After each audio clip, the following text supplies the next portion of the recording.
Hello and welcome to Pop Screen, part of the Geek Show podcast network. We are Geek Show's podcast that deals with movies starring, by or about pop stars. No, the podcast covers such a broad range of literary and cinematic genres. Not even literary and cinematic genres. I don't know why I've said that. This is based on a book, everyone. I've been thrown by the fact that there's a book. No, the podcast covers such a broad range of musical and cinematic genres, from country and western to hip-hop, from documentaries to science fiction. I'm Graham Williamson, a filmmaker and critic for The Geek Show and Horrified, the British horror website, and I've been joined this week by... Hello, I am Prob, also known as that guy who hates Free Jack and also tolerated Moonwalker. I've been here before. This is a hot seat. I am full of hot takes. I also started the Geek Show with other Rob at some point in the far distant past. Indeed, yes. Yes. I have been a critic of many, many, many things. Most recently, it is people playing games badly. Well, I keep those criticisms to myself. It's more... I think I've reached that age now where, you know, when the old man shouts at clouds because they're doing the clouds wrong. I think I've reached that stage where I'm just watching people play video games badly and I'm shouting at the screen. Old man shouts at cloud storage. Yes, basically. I like that. I am keeping that one. That fits me to a T. I am the old man who shouts at cloud storage. Well, normally there's a bespoke intro here, but I haven't done one this time because I thought this is a film... the last time we joined, we should point out, that was our longest non-Patreon episode for Moonwalker. If you haven't listened to that yet, listeners, that was a long one.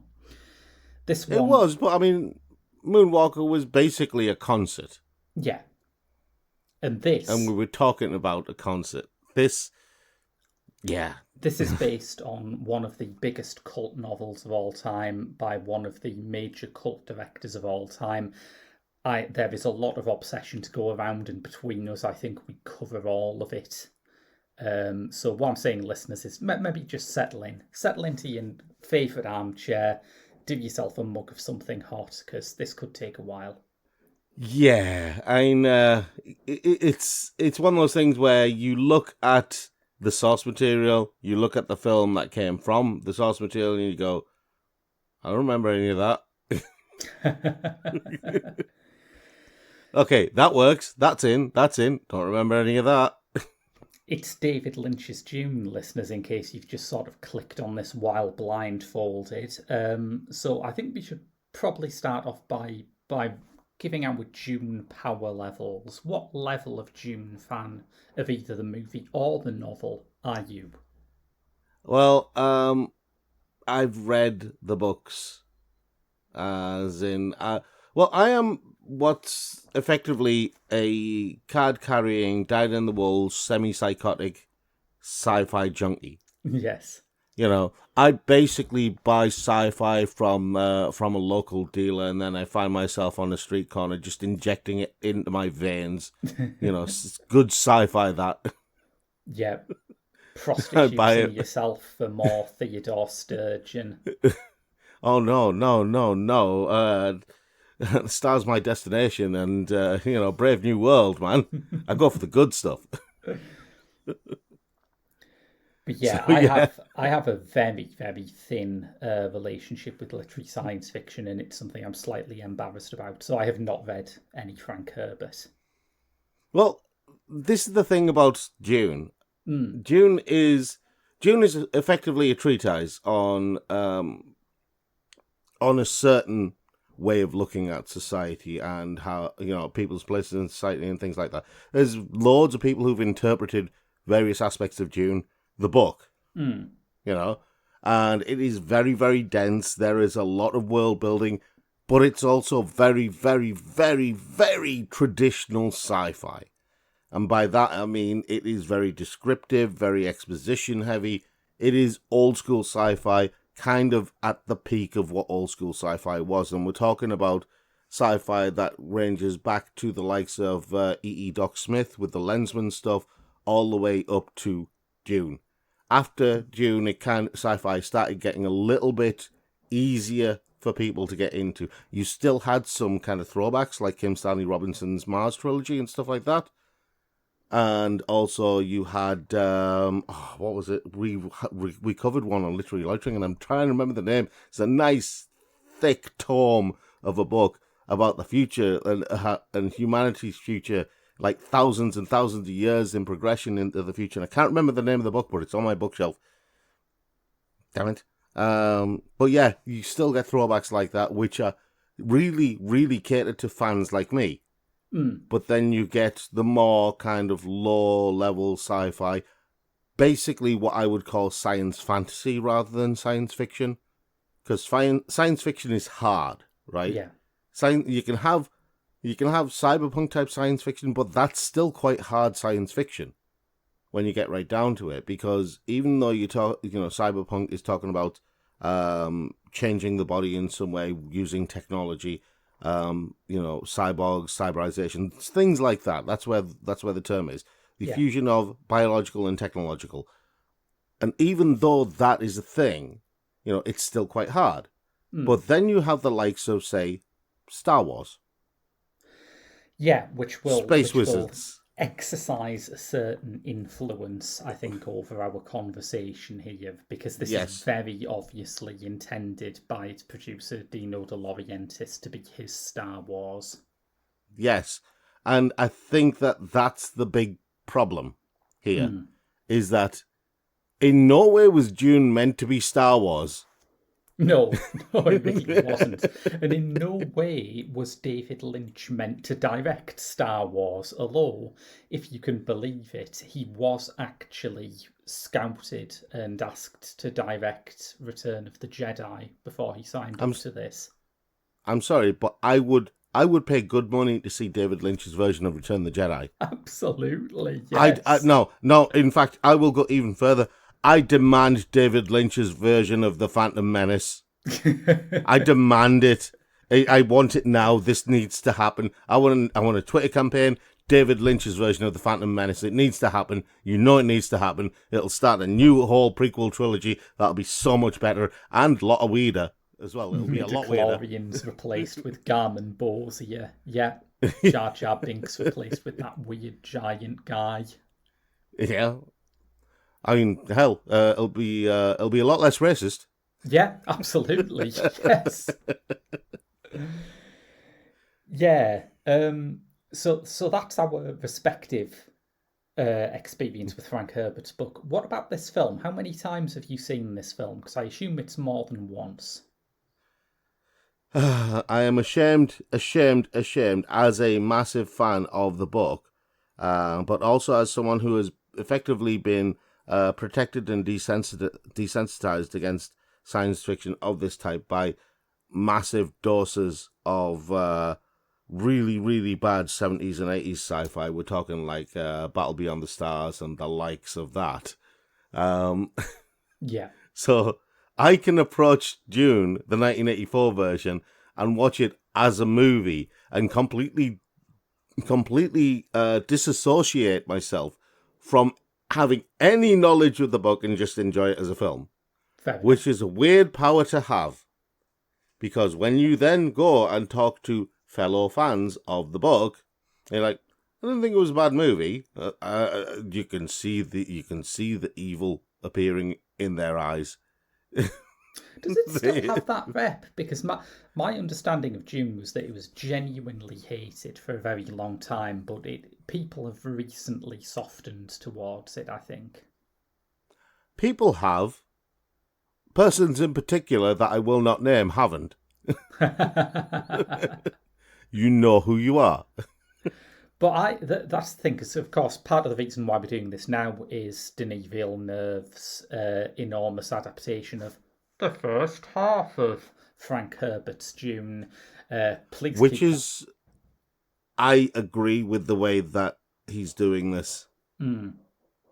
It is the best way, and in fact, the only way you should be doing it. You shouldn't approach a project like Dune thinking you're going to cram everything, even just in the first book, into one film. And that was the biggest problem with the 1984 version. Yes, absolutely. Yeah, we'll get onto that. But it's coming out very soon, and it's been one of those projects that's been in development for ages, much as the original film was. But I venture that it would have been impossible to do another version of Dune in like the 1990s or the early 2000s. I think Lynch's film just had too bad a reputation for another big film project. But now, part of the reason why this Villeneuve version exists, I think, is because people have looked back at Dune and thought, there's some good stuff in there. It's just kind of frustrating, you know? And I actually agree with you. I think that that's effectively what's happened. When you look at the production of the original 1984 Dune, and we will. Oh boy, we will. Yeah, there were a lot of things that that even though there were deviations from the book, and even though some of them were just plain not in the book at all, or just came out of someone's mind, they didn't fit with any descriptive things from the book whatsoever. But they worked, and by its nature, when you adapt something from a book to a play or a movie or something like that, when you adapt it from one form, one medium to another, there are going to be fundamental changes because you can't help that. That's going to happen. Yeah. And it's all about managing those changes and making sure those changes don't impact too much on the core story, which is why a lot of people hated the original Dune, because a lot of the changes did impact on the core story, on the core message. It could have been very different, couldn't it? I mean, yes, people cry blue murder about some of the changes Lynch made, but there were versions of it that existed that were in production before this that could have been very, very, very different, weren't there? Oh God, yeah. Oh God, yeah. I mean, Jodorowsky version. Yeah, Jodorowsky's Dune would have been interesting, but given how he was at the time as well, that's why I say it would have been interesting. I'm not saying it would have been better. Yes, absolutely. Yeah. Because you have to take the time period into account as well and how people's mentalities were at that point. One of my biggest issues with Dune 1984 was that the role of women was severely downplayed, so they were effectively damsels in distress most of the time. They were the princess in the tower, and that is a big deviation from how they are in the book. They're seen in the book as creatures to be feared. They have power that others don't understand. This is one of the interesting things about looking at what Villeneuve is making at the moment. Because obviously my main way to assess what Dune is and whether this is working or not is to compare it, particularly its casting, to the Lynch version. And you have actors who are very big right now in roles that do not register in the Lynch version. Chief among them, Zendaya, who's been almost as prominent in the marketing for the Villeneuve version as Timothée Chalamet, who's playing Kyle MacLachlan. One day I'll remember the Paul Atreides. Yes, thank Paul you. Atreides, yeah. He'll always be Agent Cooper to me. I don't care. Yeah. See, this is the thing, right? Casting Kyle MacLachlan was, okay, totally fine. I've got no problem with it, but totally the wrong age, right? Paul Atreides is a child still. He's still finding his way in the world. He's still lost without mummy and daddy. He still isn't sure of things. And so having Timothée, what's his surname? Chalamet. Yeah. I'm going to start calling him Emperor Charlemagne, just so. I remember Emperor Charlemagne. That's close enough. Okay, fair enough. So Emperor Charlemagne, right? It's like how I remember Benedict Cumberbatch's name. I once made the mistake of calling him Emerson Cumberbund, and now forever he is Emerson Cumberbund in my head. That's a great name, yes. Everyone's got their own wacky Cumberbatch variant, but that is the best I've heard. See, Emerson Cumberbund, I think, works for Benedict Cumberbatch, but also could possibly be a Brazilian footballer. Yes, or like a 1970s soft rock band, Yellow, supported by Emerson Cumberbund. Yes. Oh, so many options. But yeah, anyway, Emperor Charlemagne, he looks like he's more of a teenage boy. Yeah. He has that frailty about him that you would expect to see from from someone who's effectively been raised, in immense wealth and power and, and privilege. Yeah, I'll go with So, that. Yeah. And so he has that frailty that you see when you look at royalty and stuff like that, during their teenage years in particular. Kyle Zendaya, MacLachlan, yeah, meanwhile, looks like a itinerant member of the Osmonds in this. yeah. Yes. There's nothing I can say about that. Yeah, he looks like that. I mean, it's a weird thing that they picked Kyle MacLachlan, but I kind of go with it because I'm used to it now after many, many, many viewings of Dune. I'm not even going to tell you how many because I lost count a while ago. Yeah. Every time it's on TV, I kind of sit down and watch it and remind myself, never again. See, I But adore every single time. MacLachlan, and I can understand him being miscast in this because it was his first big role and no one really knew what his thing was. But Yeah. I think his strength is that he is able to bring this sort of snarky, ironic quality to everything that he plays, which is very appealing. And the further Dune goes on, the less room there is for that. He is very, very out at sea in the later stages of this, I think. Yeah, and I think part of the reason for that was because there was a rumor going around that came out after the film was released, and there was mention made that Kyle MacLachlan was familiar with the source material, which was yes. kind of a rarity, and he wasn't happy with the changes that were being made, and he knew that other fans of the material weren't going to be happy, which is one of the reasons why you can see kind of as the film progresses, he becomes more and more stony-faced, more and more kind of one emotion, that's it. And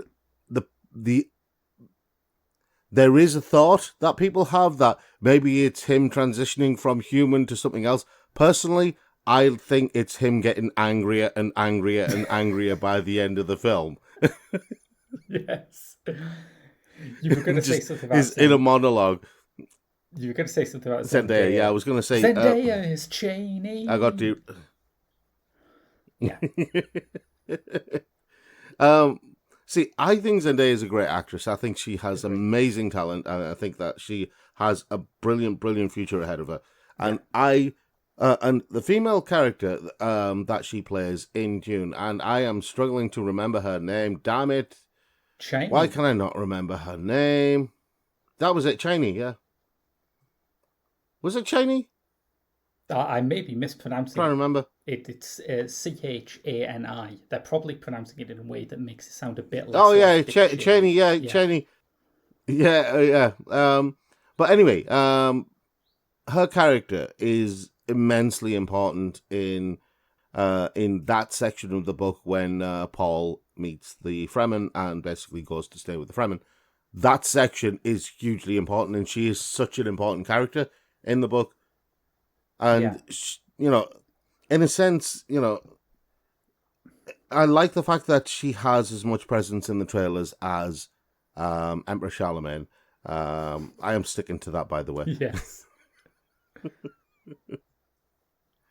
I like the fact that she has as much presence in the trailer as Emperor Charlemagne, and that it looks like that she's going to get the screen time that she deserves as a character, because I really like her character. I think she's a fascinating character for anyone to write about, let alone Frank Herbert. Yeah. And in the 84 version, she's played by Sean Young in one of those decorative roles that Sean Young sadly got stuck in, and she's basically just Paul's dream girl, really, isn't she? Yeah, exactly. And that's the big problem. I mean, Cheney was already like a really good warrior before they even met Paul. And then she gets trained in the wading way by Paul and Jessica. Then she becomes absolutely lethal. She basically has various things. When Paul's in like a deep space trance, she brings him out of it. Their first child, which is Leto the second, he's killed as an infant. Yeah. Yeah. Not to be confused with their other son, Leto the second Atreides. Who grows up to be Jared Leto, right? No, he's in Children of Dune and was played by James McAvoy in the remarkably good TV series. That's Yeah. nice. There is one character in Lynch's version who I have not spotted in the cast list for Villeneuve's Dune, though, and that is the reason why we're doing it on pop screen. I have not seen any sign of Fade Routher in the cast list for the new version of Dune. See, this is the thing. Fade Routher is one of those characters who, looks great. Because you got to admit, Sting, if there's one thing I wanted Sting to do more of was play the bad guy. Yeah. Right? I really wanted Sting to have more roles as like the psychopath, the bad guy, something like that. Because I always thought he played those roles really well. Thinking about Brimstone and Treacle, maybe? Yeah. Exactly. Do you remember? Do you ever remember that movie Copycat? Oh, with Sigourney Weaver. Sigourney Weaver, yeah. Yeah. Where with Harry Connick Jr. as the serial killer, who the other guy is copying from. Yes. And Harry Connick Jr. is brilliantly evil in that film. Yeah. And I thought, it's Harry Connick Jr. He's like one of the nicest guys in music. Yeah. I suppose that may be why you cast musicians as these people, because they are characters where you need to be uncertain about what they're going to do. And casting an actor, you might think, oh, he's going to do his usual thing that I've seen him do in movies before, because there seems to be a general link between Fade Routher and rock stars. In the Hodorowski version, he wanted to cast Mick Jagger as Fade Routher. And then Sting is cast in the role in the Lynch version. Like I say, no one cast yet in the Villeneuve version, so there's still time for him to get, I don't know, that bloke from Arcade Fire in there. He could do it. See, this is the thing. Fade Routher appears early in the story as well, so I reckon he will make an appearance in this first film. Just, I think that maybe they're keeping who's playing him a secret. Maybe. And haven't announced it. So it serves as a surprise for the audience. And I know that Dune is one of those films where you don't really need to surprise the audience with a lot of things if you do the film the right way. Because there's plenty of surprises and plenty of spectacles to see. But, maybe it's something like that. I wouldn't put it past the executives to make that decision. Especially if it's a name that will shock a lot of people. Perhaps, yes. Yeah.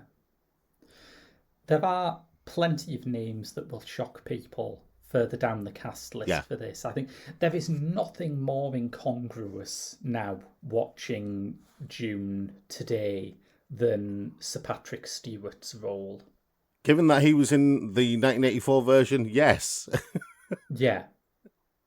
Because he was cast in this role when, you mentioned earlier, Paul Atreides in the book is much younger, and for a while David Lynch was going to cast Dexter Fletcher, who he'd worked with on The Elephant Man. Yes.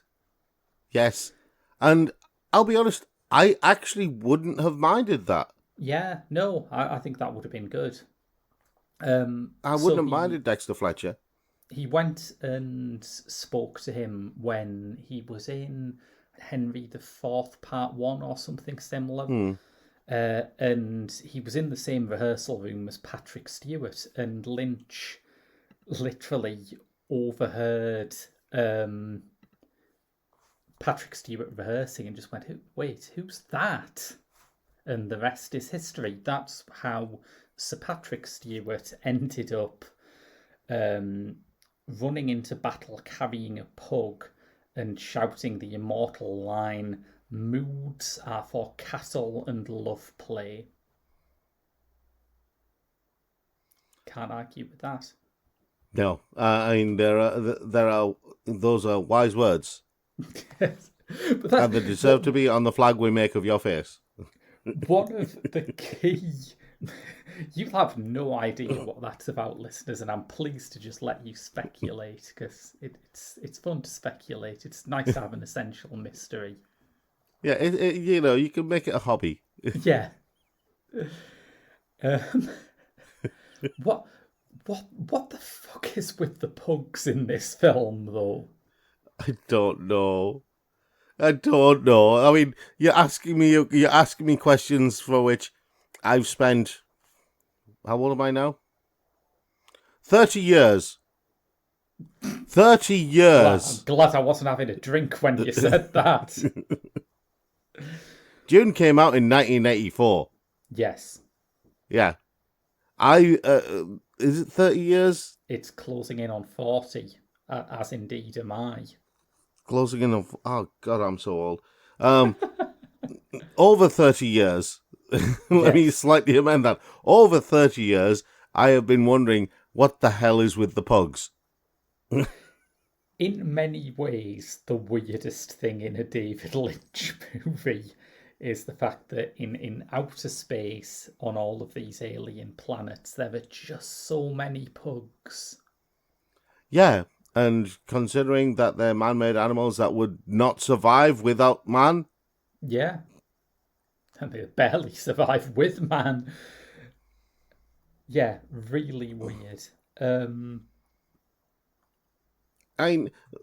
Right, so where are we starting with this? We've kind of danced around the houses a little bit. Shall we dive in to something? I think we must, yeah, because this starts off with Virginia Madsen delivering an expositional monologue that is so long that at one point she fades out and then comes back again and goes, "Oh, by the way, I forgot." Which, wow. Which is, I mean, that has to be one of the greatest exposition-based intros to any movie ever. It's like, I mean, that is, I officially term that "Did I leave the gas on" introduction. We mentioned the Phantom Menace earlier, and it has that same quality that all that stuff about taxation and trade routes has at the start of the Phantom Menace, where your heart just drops like a boulder as it goes on and on and on. See, for fans of Dune, it was fine. You know, there was a lot of stuff that we were familiar with. Like, okay, right, they're just getting all the heavy info dump out of the way. Little did we know that the movie was effectively an info dump. Yes. So yeah. And it goes on from here. The next sort of big thing I remember, and for some reason I always remember this as happening about halfway through the movie, but it's not. It's right there at the start. You have Jose Ferrer, who is introduced talking to this big metal thing that is brought on that looks very much like the kettle that David Bowie turns into in Twin Peaks: The Return, right? Yes. That's basically the Space Guild's special report thing, isn't it? That you're talking about when the Space Guild, or the people who have taken so much spice, because let me be clear on one thing in particular, right? And it's a much overlooked aspect of Dune as a story. The idea that if you get high enough, you can fold space. Yes, these are my two main moral lessons that I get from Dune. If you take enough drugs, you can travel through space, and real heroes do jihad.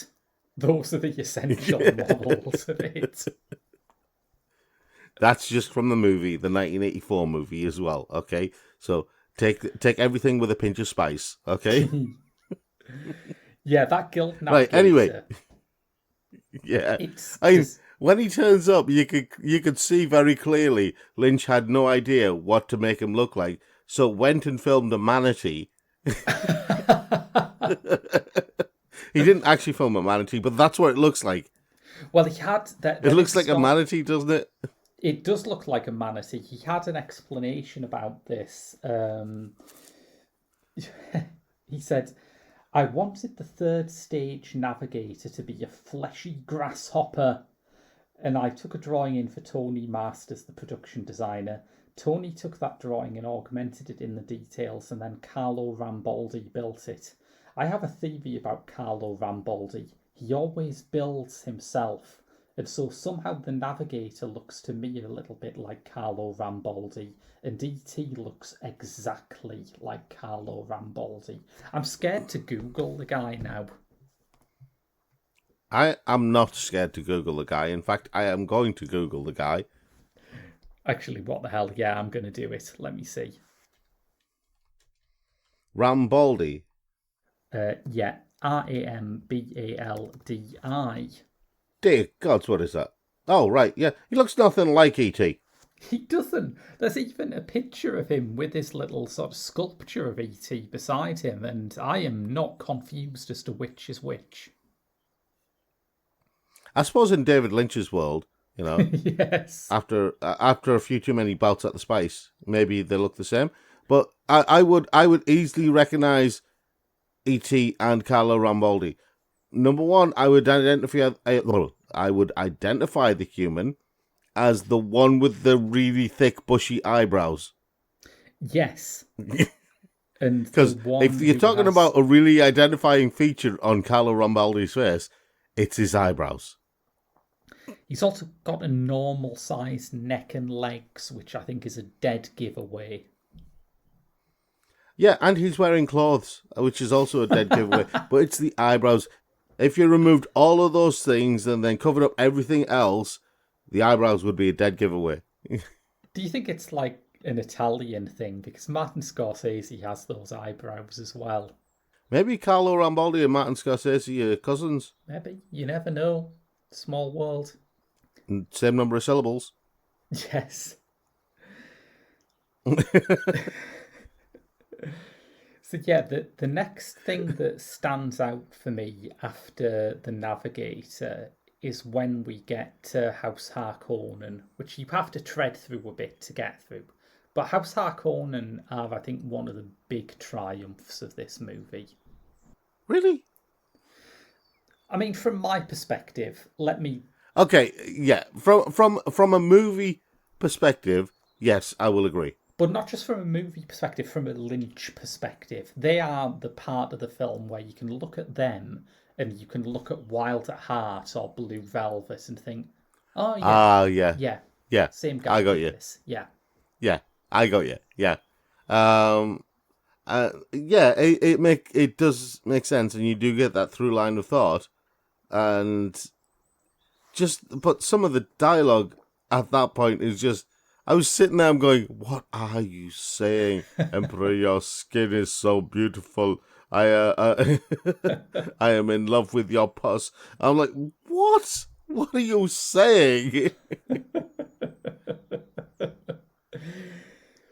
You see, for me, the problem is not so much the dialogue or the spoken dialogue as the dialogue you get in voiceover, which is spectacularly unnecessary. And at the end of that first big Harkonnen scene where the Baron kills his manservant, there's just this spectacularly extraneous bit where he turns to the camera and you hear this voice go, and that's what I'm hoping to do to Paul Atreides or something like that. And you think, there's a lot of aspects of this story that need clarifying, but one that does not need clarifying is the fact that the baddies, right, don't like the goodies. I don't need voiceover for that. And do you know who actually had the best kind of acting in that entire scene? Was Sting, weirdly enough.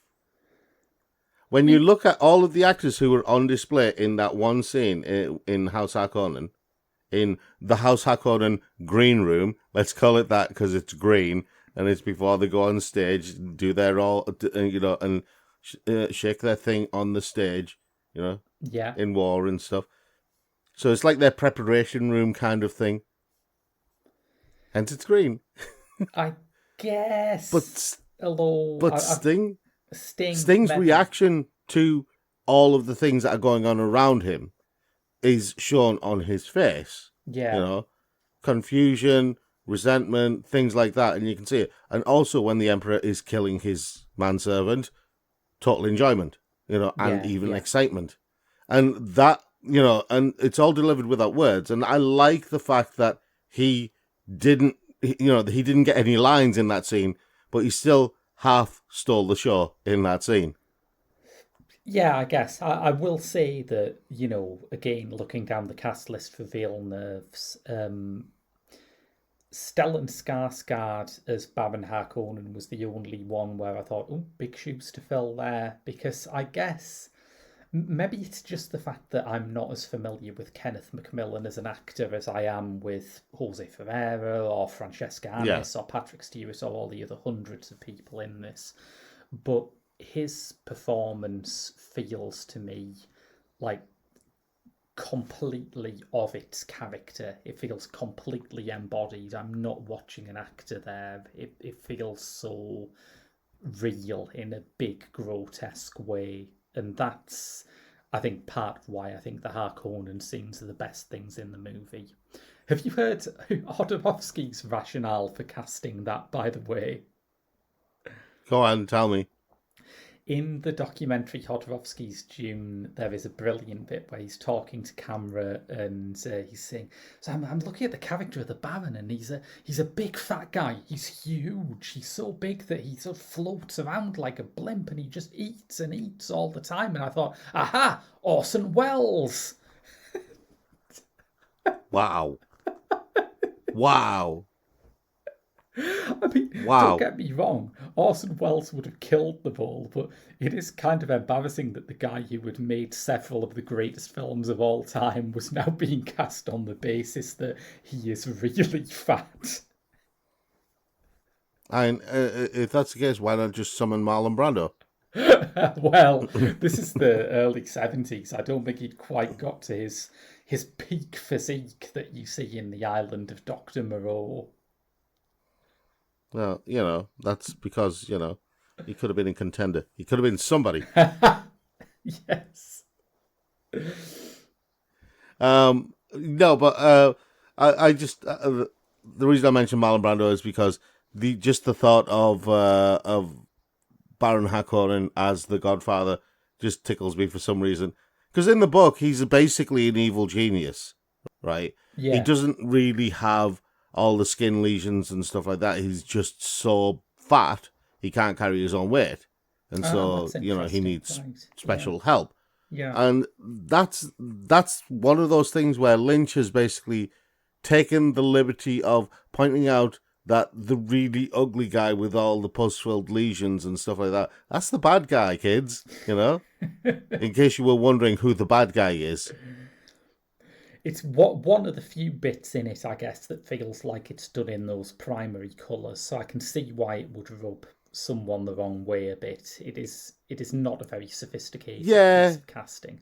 It's one of those filmmaker things where they basically say, look, it's the bad guy. You know it's the bad guy because they're ugly. Ergo, all ugly people are bad. Yeah, no, that's... And I don't like that kind of... patronising... filmmaking or storytelling. Yeah. No, I think that's an absolutely fair critique. There's some bizarre looks elsewhere in the film. I'm looking at my notes from when I watched it, and I've written, Freddie Jones is Dennis Healy. Maybe this is the Carlo Rambaldi influence again, that he's just giving everyone his eyebrows. Yeah, possibly. I mean, there's things that you just have to just kind of take it on the chin and go with, because if you sit I've seen many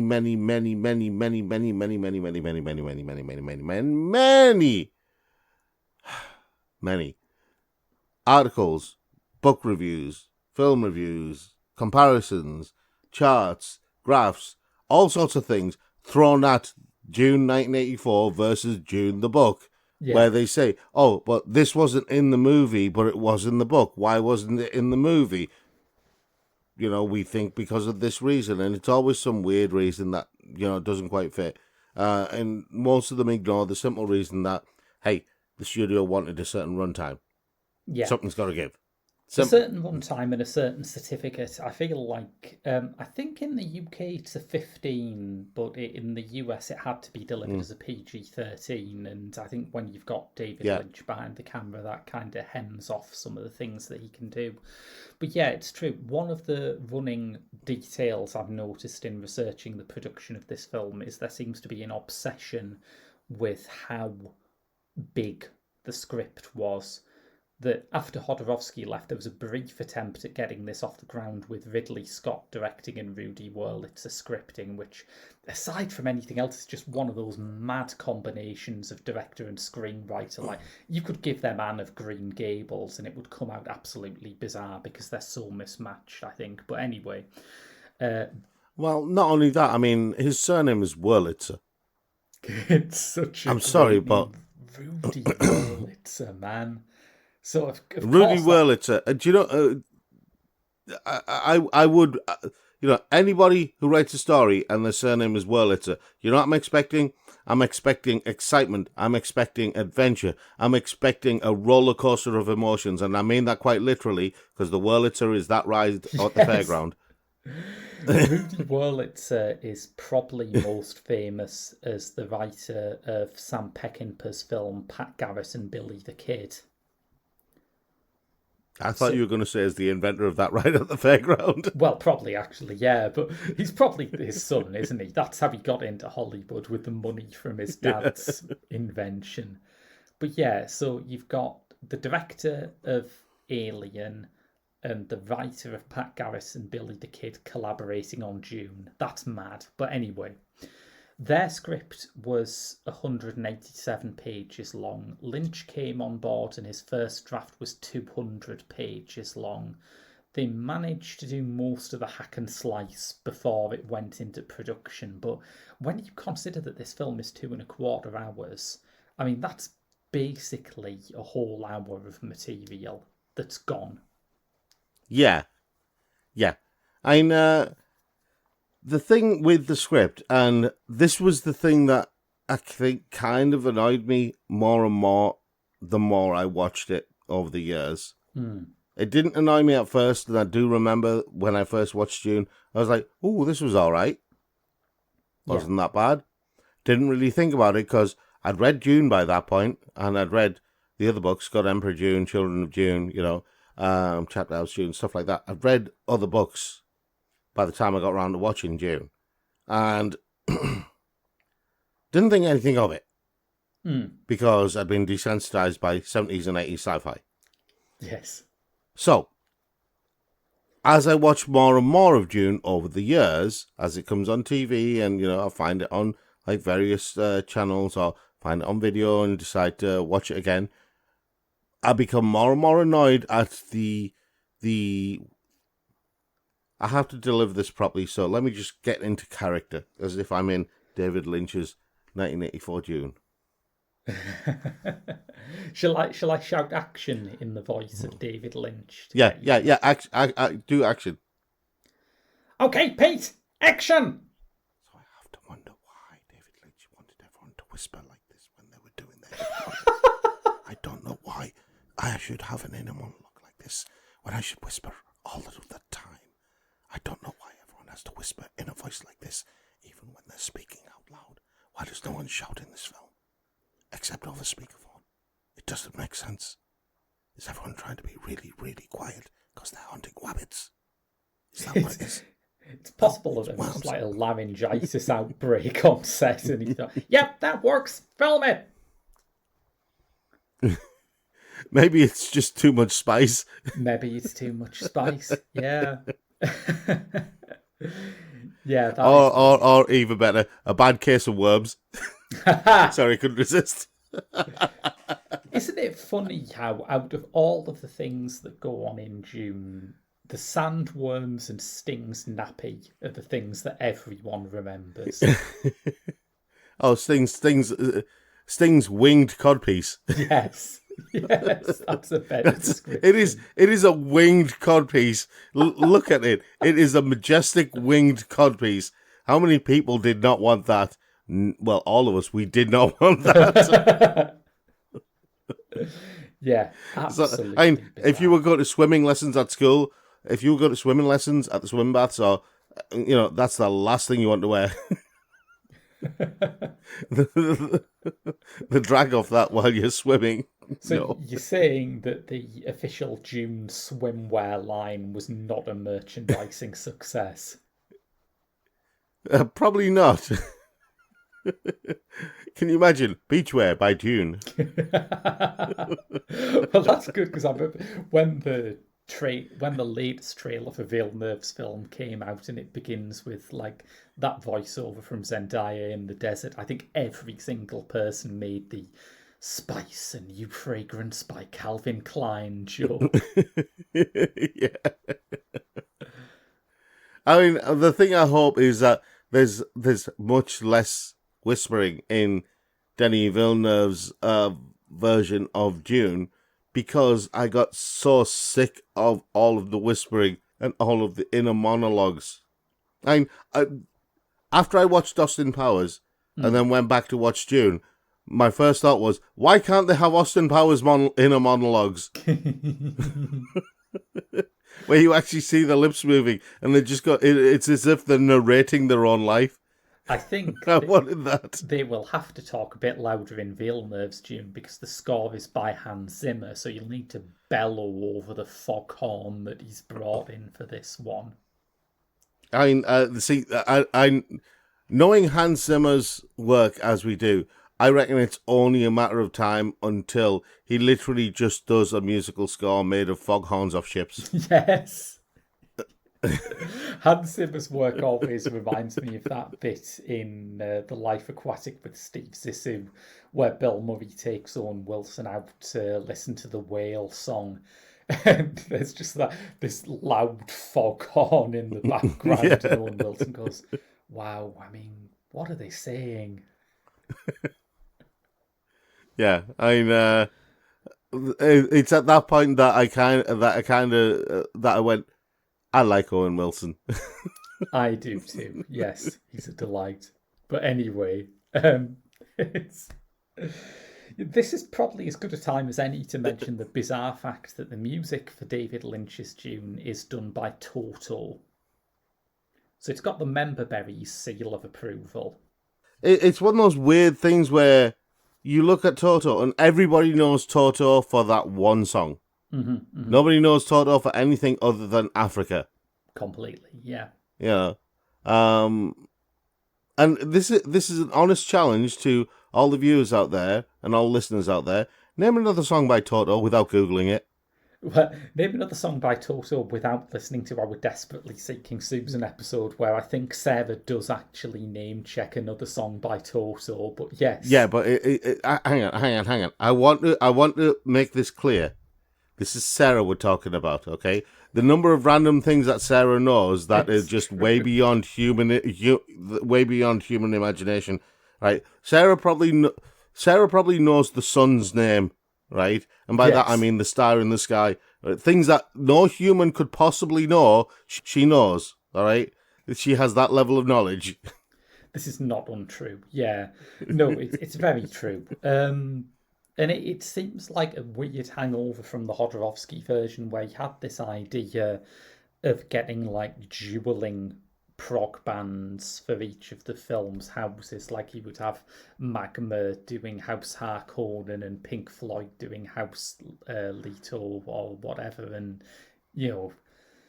it's a kind of an interesting idea, but I hate progressive rock, so it's got that not going for it.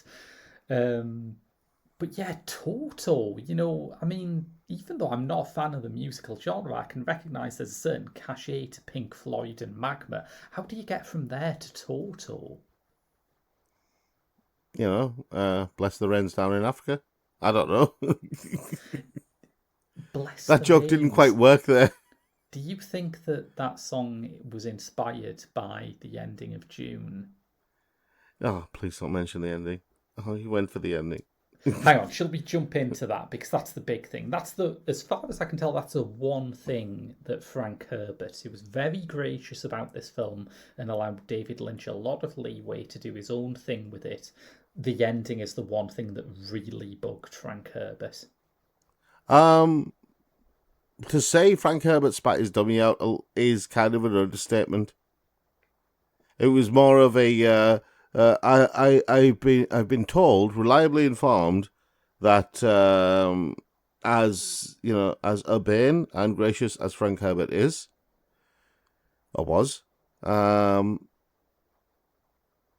his reaction to the ending of David Lynch's Dune. Are you there? Have you frozen? You just seem No, to be. I'm here, right? This is just a very long just sentence. Sorry, you were just really still. His reaction to Frank Herbert's reaction to the ending of Dune was kind of just this little bit short of restrained apoplexy. Because when you're holding it in because you're in public. Yeah. So for listeners who are unfamiliar with like either the book or the film, what is the problem here? Well, the problem is, it has to do with that line, from Toto, bless the rains down in Africa, because they bring life and stuff like that. But unfortunately, Arrakis is a desert planet where you have a bunch of worms, and it is also the home of spice. So what happens if you get rain? Let's examine this, shall we? Millions of years of evolution to get the sandworms and that particular ecology working, and spice as a thing, and all of those millions of years. Well, rain on Arrakis is effectively like having all of Earth's volcanoes explode at once. Yeah. It basically would decimate the planet. And you're like, you didn't really think about that, did you, Mr. Lynch? And the other thing about it is, from my understanding, is that Frank Herbert's Dune takes pains to at least try and come up with science fictional excuses for its fantasy tropes, whereas by the end of Lynch's Dune, Paul is just a god now, I guess, and he can make miracles happen. Oh, God, yeah. I mean, right. Frank Herbert's Dune, as I said, has multiple messages in there. There is the role of women in society, for one, and there are various other things. It's effectively a treatise on multiple things that existed in society at that point when he wrote the book, right? And it's proper sci-fi in that it reflects the real world. Yeah. Or it reflects the real world of then. And that's why it works as proper hardcore sci-fi, right? Whereas David Lynch's version of Dune starts off as proper hardcore sci-fi, and somewhere along the way, it kind of skips over into the Star Wars timeline where you have space wizards, and goes, ooh, space wizards. Going to go along here and see where this leads. Let's go. Oh, right, now he's a god. Shall we go even further? So imagine the scenario where he went even further, right? And he went from the Star Wars universe to the Dragon Ball universe. That's right, we're going Dragon Ball here, folks. And he's basically in the same universe as Goku. So Paul Atreides now is not just God; he is Beefcake God, who has now reached like God level 7. And when he transforms into his Super Atreides mode, his hair becomes really long and blonde and reaches down to the floor, and his eyebrows also reach down to the floor for some reason. Don't know why. Is that what was happening with his mullet in Twin Peaks: The Return? Possibly, we're not sure. Not sure. We will examine this and come back to you. But anyway, yeah, so he'll go from the Dragon Ball universe then into another universe where maybe he can have multi-god modes. I don't know. And maybe even become a Transformer. It's something that could happen. Mr. Lynch, make it happen. Yeah, I'd absolutely love David Lynch's Transformers. I think it's not too late for that to happen. Starring Paul Atreides. And since you gave such a big break to Patrick Stewart, I'm going to say, Mr. Lynch, make it so. Yes, nice. Yeah, you're right though. It does become visibly more Star Warsy halfway through. My understanding is that the sonic weapons they use are not in the book. No, not at all. No, there are no sonic weapons. And that's clearly the result of someone saying we need something like a lightsaber in this. Yeah, the whole thing with the wording way, right? Do you remember Equilibrium and the gun cutter in Equilibrium? Yes, right? Yeah. The gun cutter in Equilibrium I particularly like as a movie-based martial art.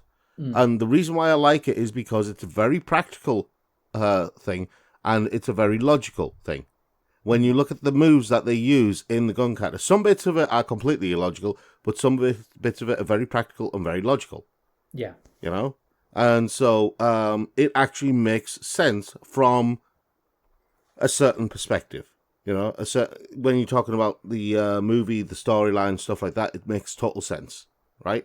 Yeah. It's grounded in the reality of that film. Fine, right? And the Weirding Way is grounded in the reality of the books. It makes sense within the context of the law and the traditions and the world building that goes on in Dune and the other Dune books. The Weirding Way being that particular form of martial arts. Yeah. Yeah?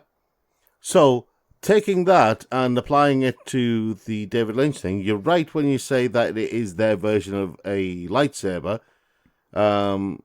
When did Spaceballs come out? I think that was like a few years after this. Yeah, because by the time it got to Spaceballs, and then I had to watch Dune again, kind of like my 5-yearly penance kind of thing. Was it 5 years or 3 years? I can't remember. Is it like an Been too long. orbit that every now and then you were just brought back into the orbit of Dune? Yeah, something like that. It's something between David Lynch and me that I wasn't told about. I'm not sure.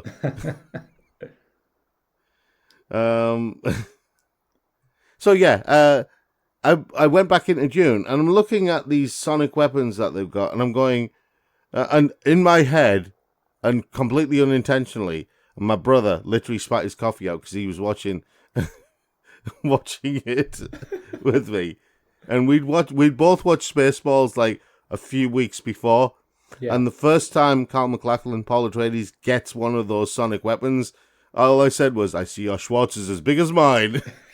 My brother spat his coffee out. He's like, "Where'd that come from?"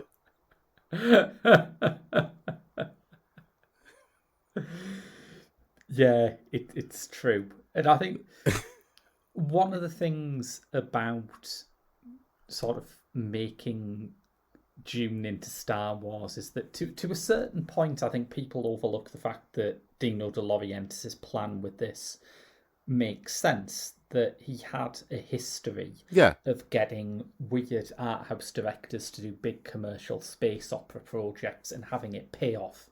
He got Roger Vadim back when Roger Vadim was, I think, mistakenly taken seriously as an art house director, and got him to do Barbarella. That was a big hit.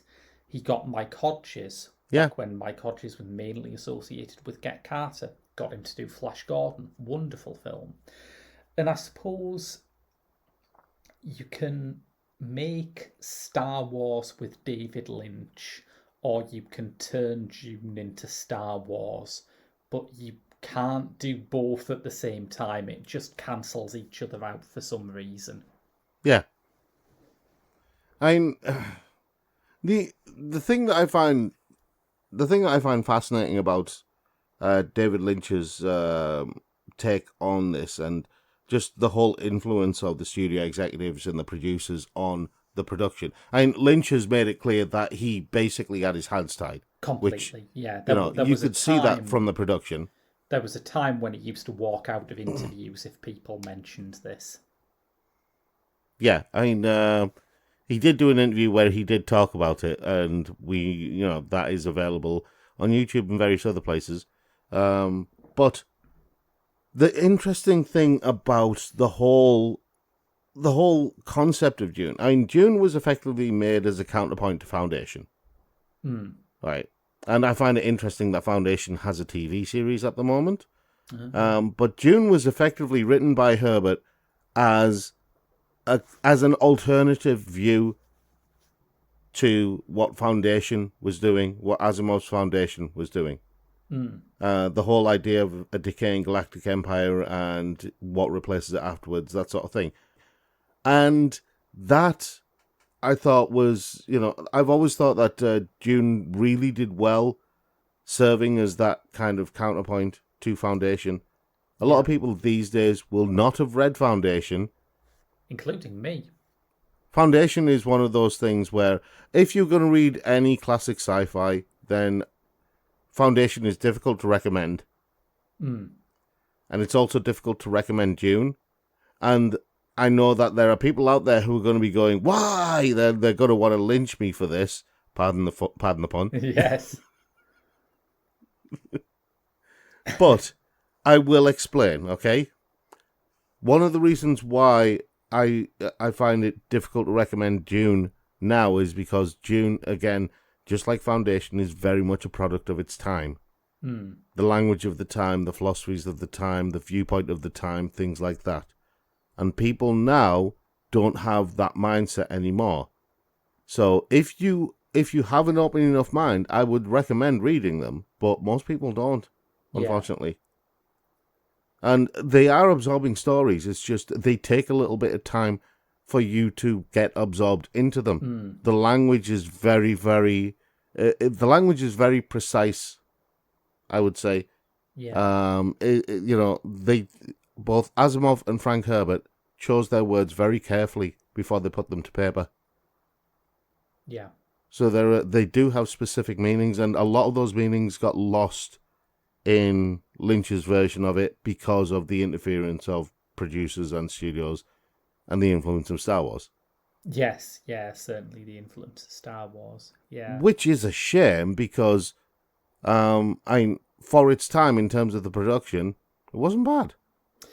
Yeah, I mean, the one thing that no one has ever been able to deny, apart from Gene Siskel, who described this film as physically ugly, and I think that is like almost mathematically wrong, because it is a gorgeous looking film. Yeah, I mean, I would disagree with Gene Siskel in a number of ways, but the most obvious way I would disagree with them is just the sheer spectacle at the end of having basically all your main characters in one room with all of their different costumes and uniforms and everything like that. Just all in one place. Yeah. And I would say, okay, you tell me how that isn't a grand spectacle. Completely, yeah. And I think one way in which the film is ahead of its time is that it uses design to get those bits of world building that are harder to get across in a film story. Yeah. It has every planet have its own particular aesthetic and reference points, and it makes that not confusing. There are plenty of bits in this that I found confusing, but I was never confused about what planet we were on because everything looks so radically different, and I really appreciated that. Yeah, I mean, it was. I think it was a rarity in films because it was pretty much the only one that did that. Outside of, say, Star Trek, Yeah. and I'm talking about the Star Trek TV series, not the Star Trek movies. Star Trek TV series made a point of how, I mean, the Shatner TV series made a point of having different aliens, but a lot of those aliens were humanoid, but it did have non-humanoid aliens as well. And in a sense, Star Trek was very, very much ahead of its time because you had non-humanoid aliens. You had aliens who were basically just gas clouds and stuff like that. But And what this strikes me as is a step on the road to something like Children of Men, where yeah, there is no point in Children of Men where anyone sits down and says, okay, so after babies stopped being born, this happened and this happened and the government went this way and this law was introduced. That never happens. But if you're looking at the sets and the props and the clothes that people are wearing, you get the information, yeah. And I think Children of Men obviously does it in a more sophisticated way, but this is the first thing that I'd seen that really builds a world in that fashion, I would say. I don't know if it's the first thing I'd seen that builds a world in that way, but I'd say it's the first thing I'd seen that's mainstream. Yeah, fair point. Yeah. That wasn't a period piece and wasn't a Western. Oh, yeah, no, I mean, when you're talking about communities and cultures that existed, that is Yeah, a different matter. When you're talking about building an imaginary world or series of worlds, there was generally an attitude by this time that if it's set in the future, it should look as shiny and new as possible. And then Alien broke with that, and Blade Runner yeah. as well. But this is doing something more ambitious in that Alien and Blade Runner, as wonderful as they are and as beautifully designed as they are, only had to create one world. This has about Yeah. four of them. And the thing is, what I really liked about, and you saw this at the beginning, right? The idea that it's a decaying galactic civilization, a Yes. decaying galactic empire, and you got that inference from the very beginning, when the first thing that you see after the introduction, when you go into the Space Guild special report, Yeah. is the Emperor at a party sending his daughter away. There's gold everywhere, there's opulence, everyone's wearing fancy clothes, and Yeah. yet the Emperor is still afraid. Yes. Yeah. Yeah. Yeah. I think And there's some it's, beautiful grace notes like that. The whole thing yeah, doesn't work, I think, but there are yeah. beautiful grace notes in it. Oh, absolutely.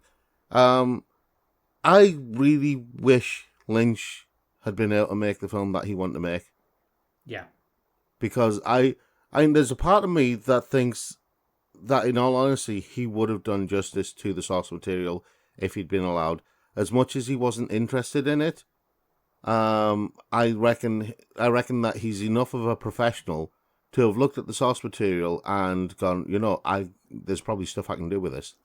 Well, the tragedy of it was he was interested in it at the start, and he remembers he hadn't read the novel before he signed on, but he said he read it very quickly and he found it completely absorbing and compelling, and that he was very excited to start work on it. The thing that he says went wrong is, as you say, that you go into it and suddenly everything is being cut, and every time it starts to go off in a direction that he was interested in, it has to be trimmed back because it's too long or too violent or too weird, or And that is one of the big complaints about Dune, the movie, is that it's not an action movie. Yeah. Because it isn't. And there are long periods where literally nothing happens. And for a lot of people the executives didn't like it because there weren't enough fights. You had characters who were basically being introduced and then literally dying, even though they were quite important characters in the novel. Yes, yeah. And quite beloved characters in the novel. And yet they were making an appearance and then dead next scene. You're like, well, what was the point of that? Yes.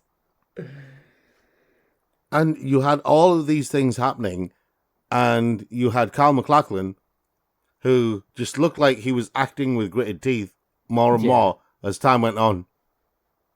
Yeah, completely. Yeah. So by the end, when he's walking around, he's quite literally going, "Do not cross me."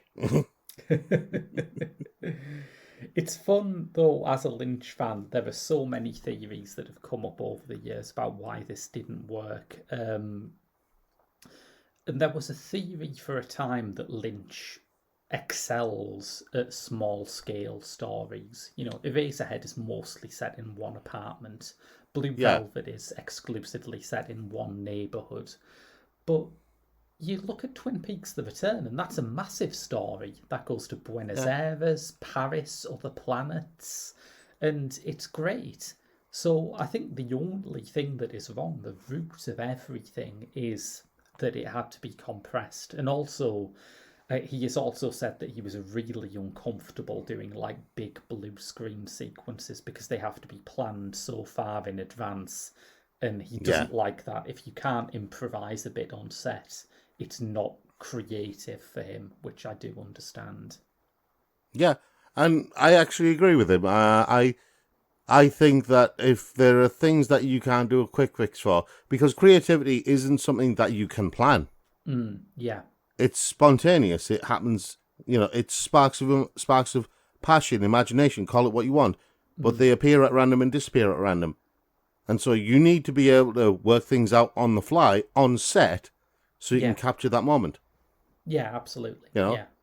It doesn't work by committee. It doesn't work by schedule. You can't say, right, 3 weeks from now, we're going to be in here with the blue screen, and that's when we're going to make magic. We're going to make magic then. It's guaranteed. Make magic according to this very detailed series of plans that I have made. Exactly. Yeah. So I guess, obvious question to close out with.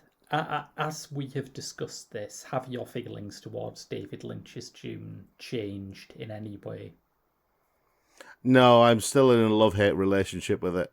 And I don't think that will ever change. And the main reason I'm in a love-hate relationship with it is because I really like it, but I also hate the fact that it was made like that. Yeah. And I can't blame... I honestly do not blame David Lynch. I don't blame the actors. I don't blame the director. I blame Dino DeLorean.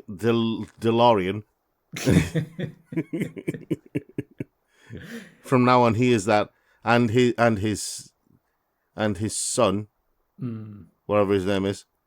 I don't know. Nino DeLorean, let's call him. Yeah. Raffaella, I think, is the person who was mainly in charge of this. One of the Teenage Mutant Ninja Turtles, anyway. Yeah, I'm going to... now his name is changed from Nino DeLorean to Mutant DeLorean.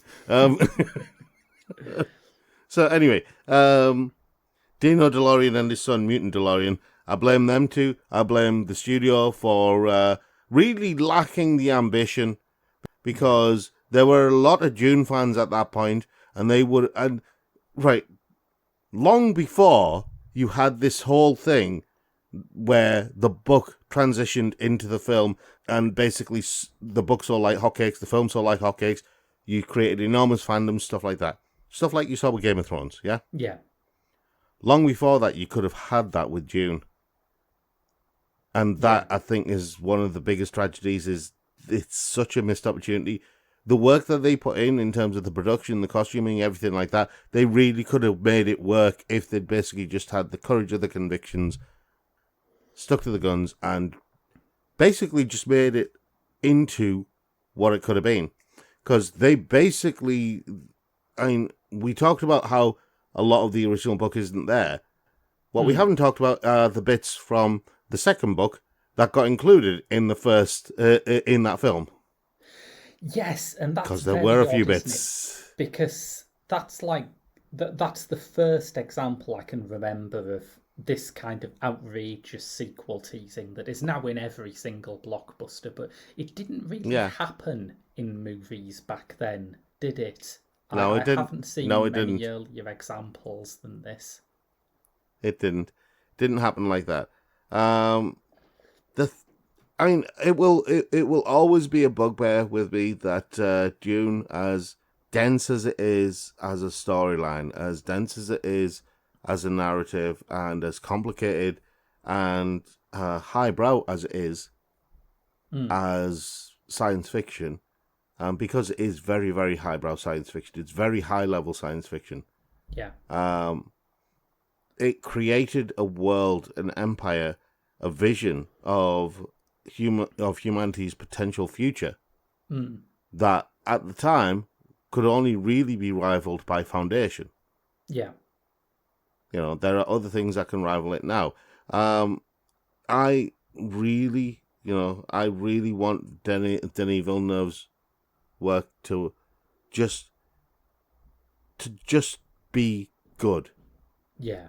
You know, and that's all I want, is to see a good version of Dune on the big screen, because it's a story that fully deserves it.